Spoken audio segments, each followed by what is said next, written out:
ഇനി മറ്റൊരു കാഴ്ചയിലേക്കാണ്. മനസ്സിന് സന്തോഷവും സമാധാനവും ഉണ്ടാകാൻ നമ്മൾ ജീവിതത്തിന്റെ തിരക്കുകളിൽ നിന്നെല്ലാം മാറി ഇഷ്ടമുള്ളതെല്ലാം ചെയ്യാറുണ്ട്.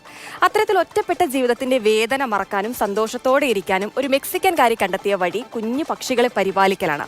ഭർത്താവ് നഷ്ടപ്പെട്ട വിങ്ങൽ മാറും മുൻപ് തന്നെ ക്യാൻസർ എന്ന വില്ലൻ പിടികൂടി. പക്ഷേ അതിനെയും അതിജീവിച്ചു. ഇപ്പോൾ കാറ്റിയ ലാറ്റൂഫിന് കൂട്ടിനുള്ളത് ഒരു പറ്റം ഹമ്മിംഗ് ബേർഡുകളാണ്.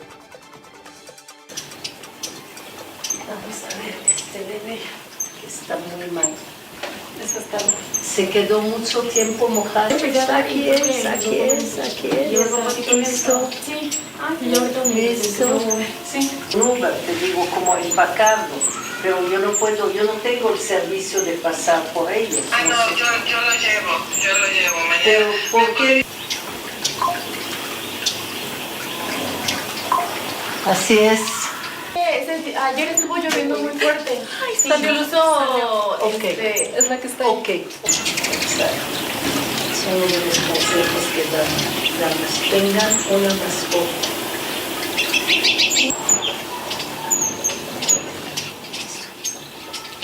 അഞ്ജലി ജോൺ ചേരുന്നുണ്ട് തത്സമയം. അഞ്ജലി, ജീവിതത്തിന്റെ ചില ഘട്ടങ്ങളിൽ വീണു പോയാൽ നമ്മൾക്ക് ഇനി എഴുന്നേക്കാൻ കഴിയില്ല എന്ന് കരുതി നമ്മളങ്ങ് തളർന്നു പോകുന്ന ചില സമയങ്ങളുണ്ട്. പക്ഷെ അതിനെയും അതിജീവിക്കാൻ കഴിഞ്ഞാൽ പിന്നെ നമ്മൾ അടിപൊളിയാണ്. ഇപ്പോൾ കാറ്റിയ ലാറ്റൂഫിന് ജീവിതത്തിലെ കുറേ ദുർഘടം നിറഞ്ഞ പാതകളിലൂടെ കടന്നു പോകേണ്ടി വന്നു. ഭർത്താവ് മരിച്ചപ്പോഴുള്ള വേദന, ക്യാൻസർ എന്ന വില്ലൻ പിടികൂടി. പക്ഷെ അതിനെയൊക്കെ അതിജീവിച്ച് മുന്നേറാൻ കാറ്റിയയ്ക്ക് കഴിഞ്ഞു. ഇപ്പോൾ കൂട്ടിനായിട്ടുള്ളത് ഒരു പറ്റം ഹമ്മിംഗ് ബേർഡുകളാണ്. എങ്ങനെയാണ് ഈ ഹമ്മിംഗ് ബേർഡുകൾ ഈ കൂട്ടത്തിലേക്ക് എത്തിയത്? എത്ര മനോഹരമായ കാഴ്ചയാണല്ലേ നമ്മളിപ്പോൾ കണ്ടത്. ഇങ്ങനെ നമ്മൾ സമാധാനമായി കിടന്ന് ഉറങ്ങുന്നു, ഉറക്കം എഴുന്നേൽക്കും തന്നെ ഇതാ ഇങ്ങനെ ചുറ്റും പക്ഷികളുടെ ശബ്ദം. എനിക്കത് ആലോചിക്കാൻ പോലും പറ്റില്ല. എത്ര മനോഹരമായ ദൃശ്യങ്ങളായിരിക്കും അല്ലേ. അപ്പോൾ ഞാനിങ്ങനെ ശരിക്കും ഇത് കാറ്റിയയുടെ ഒരു സ്പെഷ്യൽ കഥയാണത്. ഈ ഒരു കഥയിലേക്ക് എത്തുന്നതിന് വലിയൊരു കാര്യം ഇതിന് പിന്നിൽ സംഭവിച്ചിട്ടുണ്ട്.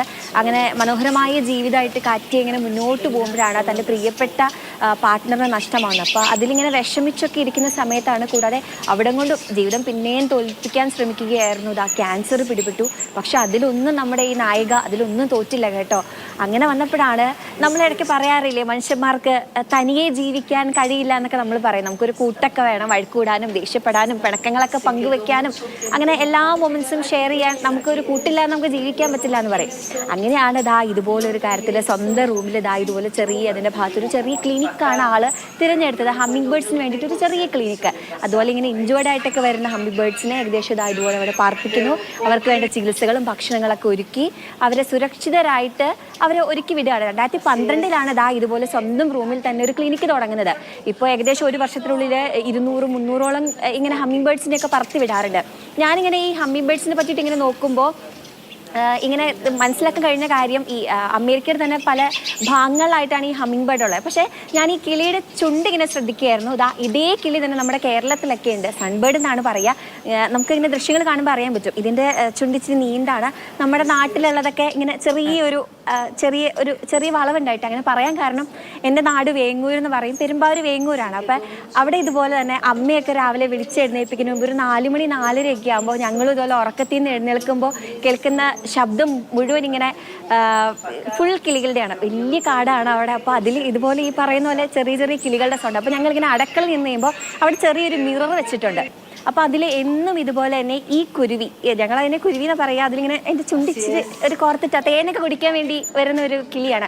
അതിങ്ങനെ മിററിൽ ഇങ്ങനെ വന്നിട്ട് ഇങ്ങനെ അതിൻ്റെ തന്നെ റിഫ്ലക്ഷനിൽ ഇങ്ങനെ കൊത്തുന്ന കാഴ്ചകൾ ഞങ്ങൾ എപ്പോഴും ഇങ്ങനെ അടുക്കളയിൽ നിൽക്കുമ്പോൾ കാണാറുണ്ട്. എൻ്റെ വീട്ടിൽ ചേട്ടന് 2 കുട്ടികളുണ്ട്. അപ്പോൾ ഇവർക്ക് 2 പേർക്ക് ഭയങ്കര കൗതുകമായി ഈ കാഴ്ച കാണുമ്പോൾ. അപ്പോൾ കിളി വന്നിട്ടുണ്ടെന്നൊക്കെ പറഞ്ഞ് ഓടിപ്പോയി ഈ കിളിയെ കാണാൻ പോകുന്നുണ്ട്. അപ്പോൾ ഇതൊക്കെ ജീവിതത്തിൽ കിട്ടുന്ന വളരെ മനോഹരമായിട്ടുള്ള നിമിഷങ്ങളാണ്.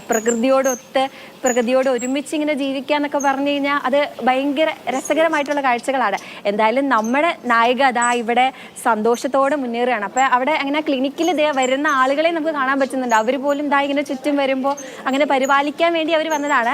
അവരെത്ര സന്തോഷത്തോടെയല്ലേ ആ കാഴ്ചകളൊക്കെ മനസ്സ് നിറഞ്ഞ് അങ്ങനെ കണ്ടുകൊണ്ടിരിക്കുന്നത്. എന്തായാലും നമ്മുടെ ജീവിതത്തിൻ്റെ കഥകളൊക്കെ ചിലപ്പോൾ നമ്മൾ തിരുത്തി എഴുതാറൊക്കെ അല്ലേ നമ്മുടെ സന്തോഷങ്ങൾ. ചിലർ യാത്രകൾ പോയായിരിക്കും സന്തോഷങ്ങൾ കണ്ടെത്തുക. അതുപോലെ നമ്മുടെ ഈ നായിക തൻ്റെ ജീവിതത്തിൽ തന്നെ സന്തോഷം കണ്ടെത്തിയത് ഈ രീതിയിലാണ്. Así es. തീർച്ചയായിട്ടും അഞ്ജലി, ഇങ്ങനെ മറ്റുള്ളൊരു അനുഭവം കാണുമ്പോൾ നമുക്കും അതിനോട് കണക്ട് ചെയ്ത് പറയാൻ ഒരുപാട് കാര്യങ്ങളുണ്ടാവും. അഞ്ജലിക്ക് ഇപ്പോൾ കുറേ കുഞ്ഞു കിളികളുടെ ഓർമ്മകളാണ്.